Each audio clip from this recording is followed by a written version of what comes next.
What up, though, y'all? It's Chris. Appreciate you connecting with me while I'm on the run. Out here getting things done, as always. Thank you guys, my subs, for riding along with me. This road to 5,000 has been slow motion, but it's been motion nonetheless. Scales up, scales down, goes sideways, all types of stuff. But the trend is moving up nonetheless. So let's get into this topic, man. And it's Malika Andrews. I see she was on DeMar DeRozan's podcast. Real talk, I didn't know that DeMar DeRozan had a podcast. I think this is like his 4th episode. But, you know, everybody's got a podcast now. You guys heard me talk about that when it came to about the NBA, about how it seemed like a lot of these players, not all, but they seem more focused on doing a podcast than actually hooping.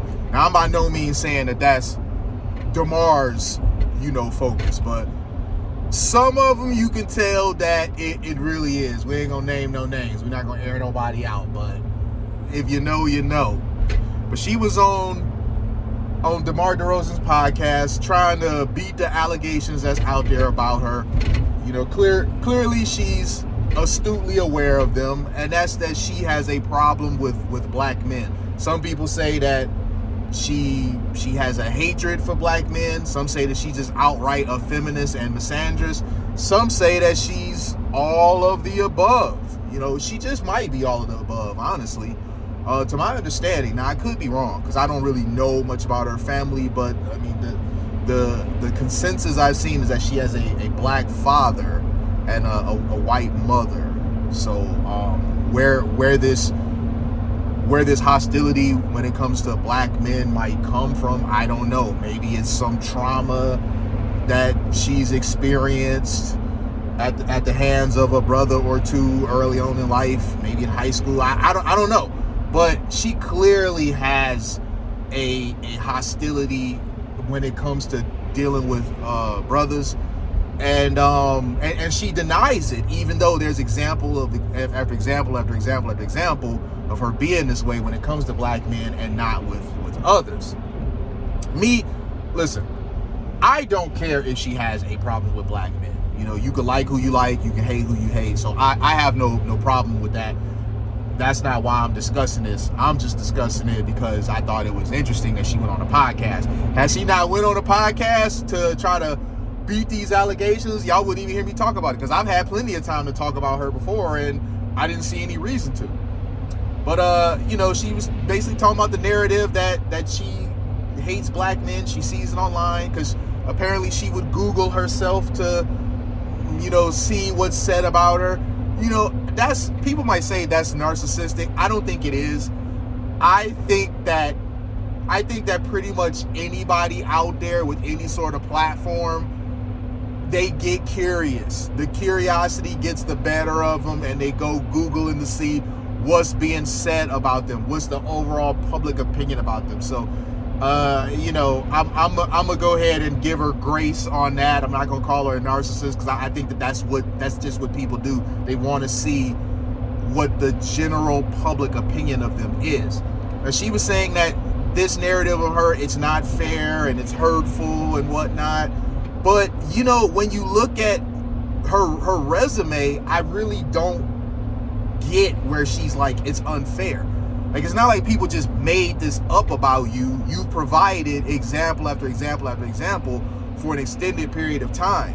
You had the one guy who passed. I'm sorry, I can't remember his name at the moment, but I remember he passed away, and she brought up something. Now, this is reporting on his demise.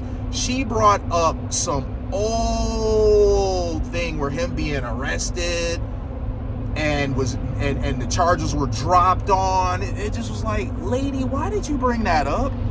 Like, really, why did you bring that up? That was just so unnecessary to bring up at a time like this. The man has left us, and that's what you want to talk about in reporting that.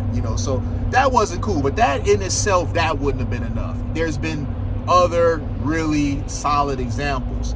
You have the situation where Brandon Miller, on his draft night, she brought up the situation where, you know, a teammate of his used his gun or whatever. You know, it was just silly. There was no reason to bring that up on that young man's draft night.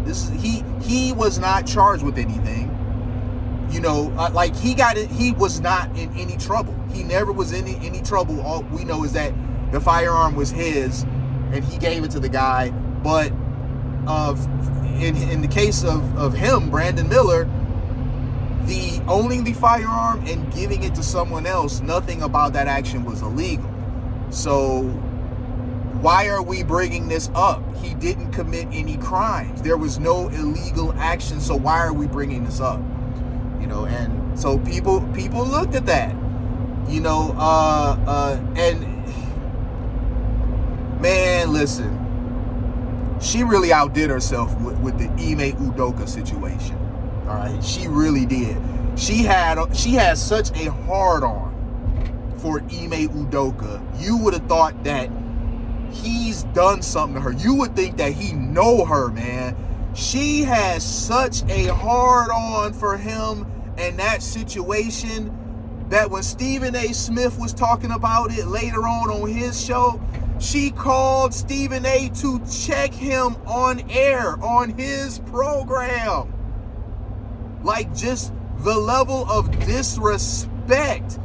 There is no way. And I mean, y'all can say I don't know that. Yeah, I do know that. Y'all know it too.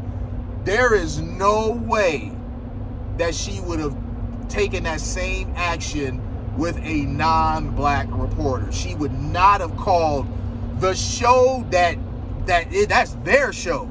First Take is the Stephen A. Smith show, pretty much. I mean, we know he got his own podcast called that, but his First Take is the Stephen A. Smith show. It's Stephen A. Smith show prototype. At least that's what it became when he took over after Skip Bayless left. So for her to basically call his show and check him on air, and she like had no pause about that. I mean, he got her together. He was respectful but firm with the way he checked her and made her sound silly. But the fact that she even thought that she could do that, I don't believe that she would have taken that measures if it was a non-black reporter. The Ime Udoka thing, she had all this smoke for him. But with the Josh Giddy situation, and this is what people always reference about the difference between how she handles black athletes and non-black ones. With the Josh Giddy situation, we saw what was going on with that. I mean, you know, the investigation ended up being dropped or whatever, but that was only because the family wouldn't cooperate. You had the young girl out there talking about how when she was 15 or 16, whatever it was, that yeah, she was dating him. That's out there. And you know, there was like pictures and stuff floating about. So he had some sort of contact. We can't prove that he got down with her that way, you know, but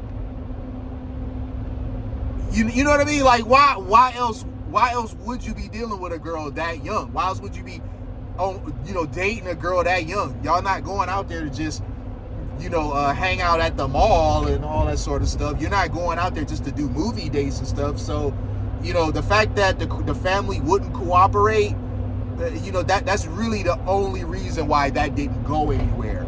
But she was so quiet about it, she wouldn't say hardly anything about it.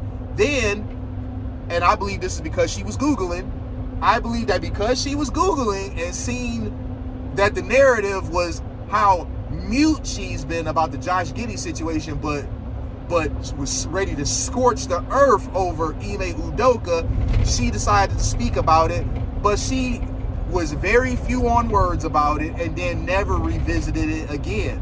So how do you have so much rage, so much fury for the guy that participated in a consensual affair with another adult? How do you have so much more fury for them than the guy who was messing around with a 16-year-old? I mean, aren't you supposed to be a feminist? Where was that feminist energy? You didn't really seem to be on the whole protect all women sort of stuff when it came to that. None of that energy was there. So when it comes to reporting on black athletes, she knows how to check her personal feelings. But when it came when it comes to reporting on black athletes, she doesn't worry about checking her personal feelings. But when it comes to reporting on non-black athletes, she knows how to check her personal biases and just kind of like stick to the facts and only lightly touch on it. You know, let's not forget about Joe Mazzulla. Joe Mazzulla gets named Celtics head coach. He's also a former pro athlete. And she brings up some old stuff with him.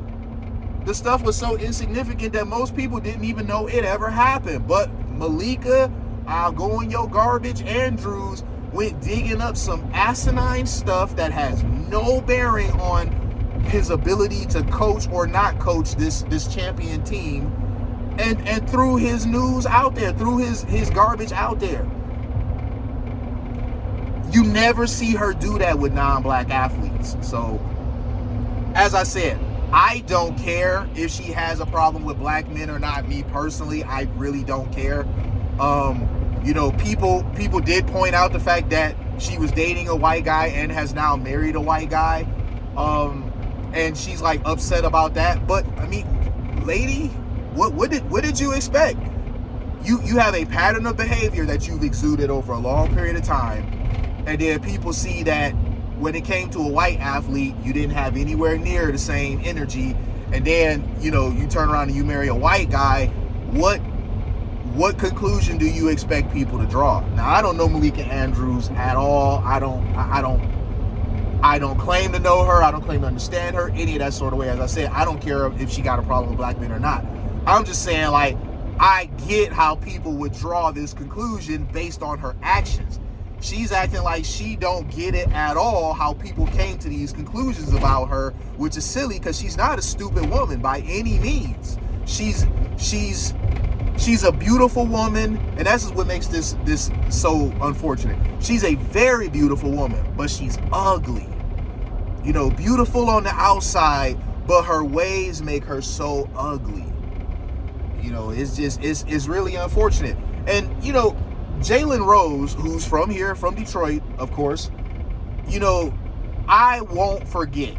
And he's probably forgot this and left it on. Don't hold any grudges or whatever about it. I don't hold any grudges either about this. I just won't forget it whenever I see Malika Andrews, because it just really showed me how bad her character is. And that's Jalen Rose came onto the set. He was on the show. He came in and was, you know, showing her some love, put his arm around her to give her an embrace, and she was all on some sort of, you know, icky stuff. And then she said, take your finger out of my armpit. Man, why would you say that? I mean, first off, you could clearly see all his fingers on her shoulder. So his finger was not in her armpit, nowhere near her armpit. But why would you say that, man? For real, why would you say that? With Me Too being as rampant as it's been, why would you say something like that about somebody that they, out of their mouth, they see you as a sister? You know, y'all, with that example, examine what your relationships are with people, because oftentimes you think more of them than they think of you.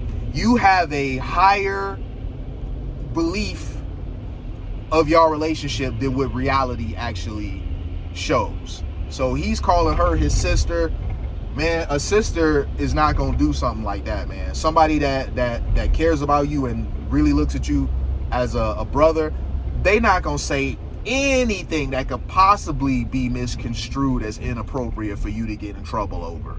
You know, that was like some real nonsense that he possibly could have gotten into trouble over. Fortunately, he didn't. But the fact that she did that, man, that's what I said. Beautiful, but ugly. You cannot mess with people like that. So her being on the DeMar DeRozan podcast, acting like she just has no idea why the general public who consumes sports has come to these conclusions about her. I'm sorry, you can't lack self-awareness to that extent, to where you talking about you just don't get it, you just don't see it, you just don't understand. It's false. You have no idea how they possibly could have even fathom these things about you. It's so hurtful that they would even think so. You cannot lack self-awareness to this degree. Like, you just have no clue whatsoever. So I'm gonna leave it there, y'all. I think I've given enough examples of Malika Andrews to highlight why people believe what they do about her. You know, people are gonna form opinions about a person, whether they're accurate or not. But in most cases, the opinion that they have of you, there's going to be some truth in it. They may not know you top to bottom because they don't know you like that. But if they look at the stuff that you do when you are in public, you know, and it's consistent, it's not unreasonable for them to believe, yeah, she's a feminist, yeah, she's a bit of a misandrist, and yeah, she definitely has a problem with black men, because she had no problem with bringing up the past of a black man or the current issues of a black man. And the one time that there was a white guy involved, she really was on some decline to comment sort of stuff. And nobody was expecting her to drag Josh Giddy with the same vitriol that she was doing Ime Udoka. No one was expecting that. But the way she just was like so mute about it was like, is she for real here? She just really not gonna say anything about this, huh? This really is the move. But I'm gonna leave it there, man. Let me know what y'all think. Did y'all watch the Malika Andrews interview? If you didn't, I believe it, because I mean, quite frankly, I looked at his show, and this ain't a diss towards him, because I really mess with him as a basketball player. But right now, it don't look like the show doing all too well. I looked at some of the numbers that his show gets, and you know, those are numbers that I can do. Those are numbers that I do, and I've done better than that on some videos. So, I mean, it could turn around. But I'm rooting for him. But right now, you know, his show's not really drawing any real traction. But we'll see what happens. I'm gonna holler at y'all later, though, man. Peace.